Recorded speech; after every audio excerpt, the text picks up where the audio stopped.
Carl Sandburg was born in Galesburg, Illinois on January 6, 1878. His parents, August and Clara Johnson, had immigrated to America from Sweden. After encountering several August Johnsons in his job for the railroad, Sandburg's father renamed the family.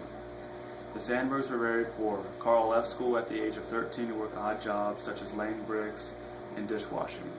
At 17, he traveled west to Kansas as a hobo. He then served 8 months in Puerto Rico during the Spanish-American War. While serving, Sandburg met a student at Lombard College, the small school located in Sandburg's hometown. The young man convinced Sandburg to enroll in Lombard after his return from the war.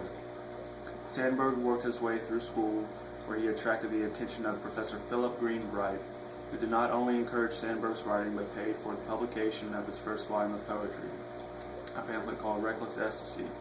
While Sandburg attended Lombard for 4 years, he never did receive a diploma. After college, he moved to Milwaukee, where he worked as an advertising writer and a newspaper reporter.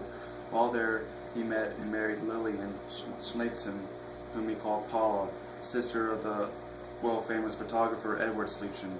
A socialist sympathizer at that point of his life, Sandburg then worked for the Social Democrat Party in Wisconsin and later acted as secretary to the first socialist mayor of Milwaukee from 1910 to 1912.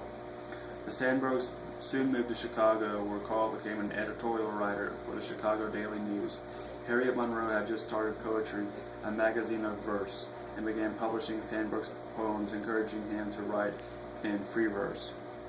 Whitman-like style he had cultivated in college. Monroe liked poems, homely speech, and distinguished Sandburg from his predecessors. It was during this period that Sandburg was recognized as a member of the Chicago Literary Renaissance, which included Ben Hett, Theodore Dreiser, Sherwood Anderson, and Edgar Lee Masters.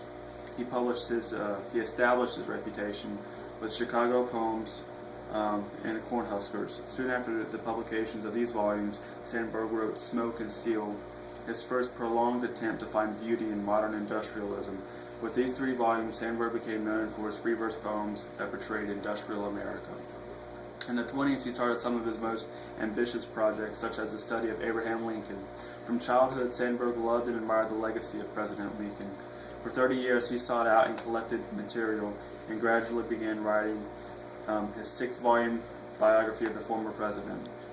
The 20s also saw Sandburg's collections of American folklore, such as The American Song Bag and The New American Song Bag, and other such books for children. These later volumes contained pieces collected from brief tours across America, which Sandburg took each year playing his banjo, guitar, or singing folk songs. In the 1930s, Sandburg continued his celebration of America with Mary Lincoln, Wife and Widow, and The People Yes, and the second part of his Lincoln biography. Abraham Lincoln, the War Years, for which he was awarded the Pulitzer Prize, and he received the second Pulitzer Prize for his complete poems in 1950. His final volumes of the verse, Harvest Poems and Honey and Salt. Carl Sandburg died in 1967. My favorite poem by Carl would be a poem called Grass. Here it goes. Pile the bodies high at Austerlitz and Waterloo. Shovel them under and let me work. I'm the grass, I cover all. Pile them high at Gettysburg and pile them high at Ypres and Verdun. Shovel them under and let me work. 2 years, 10 years, and the passengers asked the conductor, what place is this? Where are we now? I am the grass, let me work. This poem can be connected to Sandburg's life because at one point Sandburg was in the military and saw firsthand the horrors of war. He served valiantly in the 6th Illinois Infantry during the Spanish-American War, and he spent 2 weeks at West Point training. The theme of this poem is death and decay. No matter where the battle was fought, the grass will consume all the fallen soldiers in the end. It is a free verse poem in that there is no rhyming. Sandburg composed his poetry primarily in the free verse. Concerning rhyme versus non-rhyme, Sandburg once said, if it gels in the free verse, alright. If it gels in the rhyme, alright. On a different note, Sandburg's account of the life of Abraham Lincoln is one of the most monumental works of the century. Abraham Lincoln, The War Years, alone exceeded the length of all the collected writings of Shakespeare by about 150,000 words. Though Sandburg did not deny the story that in preparation he read everything ever published on Lincoln, he did collect and classify Lincoln material for 30 years. Sandburg's prose and poetry continues to inspire publications in new formats. The volume of Arithmetic, for example, presents Sandburg's famous poem of the same title in the form of a uniquely illustrated text for children.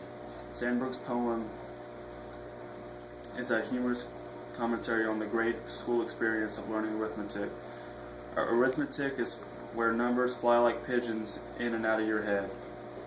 Also written for children was Rutabaga, which is also referred to as the American fairy tales. And they have been collected by Sandburg scholar George Henrik in this title, More Rutabagas. Sandburg has left a lasting remark on the American pastime and will continue to flourish in our spirits for some years to come. Trying to write briefly about Carl Sandburg is like trying to picture the Grand Canyon in one black and white snapshot. One cannot simply give a brief overview of such a legend as Charles Sandburg.